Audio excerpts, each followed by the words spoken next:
নমস্কাৰ, আজি আকৌ নতুন এটা মিনি ব্লগলৈ আপোনালোকক স্বাগতম জনাইছোঁ।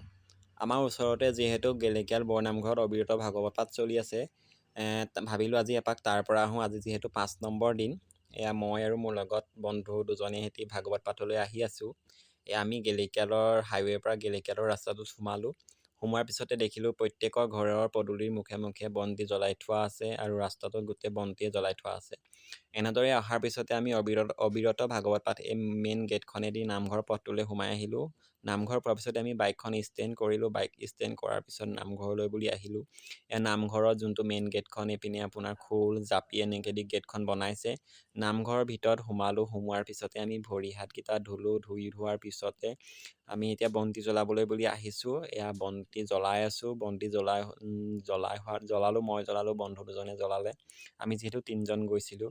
বন্তি জ্বলাই হোৱাৰ পিছতে আমি ইয়াতে দান পাত্ৰত অৰিহণা দিলোঁ। অৰিহণা দিয়াৰ পিছতে আমি এতিয়া অলপ বহিলোঁ। বহি পেলাই এইপিনে যিহেতু ভাগৱত পাঠ চলি আছে, অলপ ভাগৱত পাঠ শুনিলোঁ।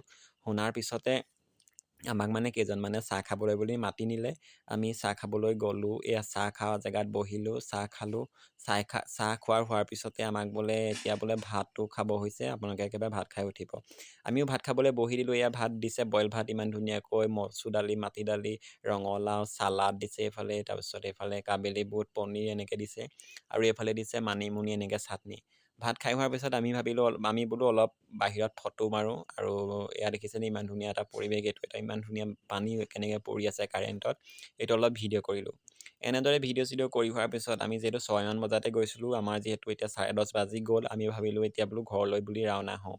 আমি এনেদৰে ভাগৱত পাঠ শুনি ভাত পানী খাই বৈ ঘৰলৈ বুলি ৰাওনা হ'লোঁ। বাই বাই আজিলৈ।